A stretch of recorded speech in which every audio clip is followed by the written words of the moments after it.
Bekalan bahan uji kaji bagi mengesan wabak COVID-19 iaitu reagen hanya mampu bertahan seminggu. Perkara itu diakui Ketua Pengarah Kesihatan Datuk Dr. Nur Hisham Abdullah semalam. Menurutnya masalah itu timbul sejak minggu lalu apabila pembekal gagal menyediakan bekalan mengikut keperluan KKM. Beliau berkata kementerian telah menghubungi pembekal berkenaan untuk mendapatkan bekalan dalam masa terdekat. KKM memerlukan 10 hari untuk membuat saringan 5,000 penghuni di Malayan Mansion dan Selangor Mansion yang merupakan lokasi terbaru dikenakan Perintah Kawalan Pergerakan diperketatkan. Ketua Pengarah Kesihatan Datuk Dr. Nur Hisham Abdullah berkata setiap blok mempunyai 2,500 penghuni. Dua blok berkenaan terletak di Jalan Masjid India dan kira-kira 500 meter daripada Menara City One yang dikenakan PKPD berkuat kuasa semalam selepas 15 kes positif dikesan di kawasan tersebut. Ia menjadikan flat kediaman 8 tingkat yang turut menempatkan premis perniagaan di bahagian bawah itu merupakan kawasan keempat yang dikenakan Perintah Kawalan Pergerakan diperketatkan. Individu yang baru pulang dari luar negara dan diarah menjalani kuarantin di hotel tersenarai oleh kerajaan akan ditahan sekiranya mereka dengan sengaja bergerak bebas keluar daripada tempat kuarantin masing-masing itu. Ketika memberi peringatan itu, Ketua Polis Negara Tan Sri Abdul Hamid Bado berkata pihaknya memandang serius perkara berkenaan dan tidak teragak-agak untuk mengambil tindakan tegas.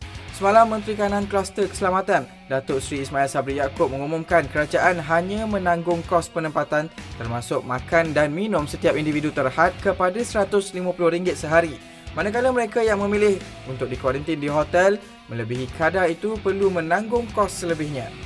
Selain itu, sebanyak 45 hotel ditetapkan kerajaan bagi memudahkan pemantauan terhadap individu yang baru pulang dari luar negara. Thailand semalam meluluskan pakej rangsangan ketiga yang berjumlah RM252 bilion untuk mengurangkan impak ekonomi wabak COVID-19. Menteri Kewangan Utama Savayana berkata pakej itu termasuk undang-undang untuk meminjam RM133 bilion melalui penerbitan bond dan langkah Bank Pusat sebanyak RM119 bilion bagi menyediakan pinjaman mudah serta bond korporat. Menurut beliau, RM80 bilion dari pakej rangsangan tersebut akan dipakai untuk langkah-langkah berkaitan kesihatan awam dalam memerangi pandemik COVID-19. Manchester United menjadi klub Inggeris paling terkesan jika saingan Liga Perdana Inggeris musim ini dibatalkan akibat ancaman pandemik COVID-19. Hasil analisis kewangan yang dikeluarkan media antarabangsa semalam, United dianggarkan mengalami kerugian sebanyak RM621.5 juta. Jumlah itu mengambil kira 3 elemen utama iaitu membabitkan kos keuntungan periklanan, jualan tiket perlawanan serta hak penyiaran di televisyen. Sementara itu, jiran tetangga United, Manchester City pula berada di tangga kedua dengan nilai kerugian yang dianggarkan kira-kira RM583.6 juta. Manakala Liverpool di tangga ketiga dengan nilai kerugian sebanyak RM547.8 juta. Ayuh Malaysia teruskan menyumbang ke tabung bantuan frontliners COVID-19 Sinar Harian bagi membantu Barisan Hadapan Negara dalam memerangi wabak COVID-19 dan juga terus bersama Sinar Harian bagi mengikuti perkembangan semasa dalam serta luar negara di www.sinarharian.com.my.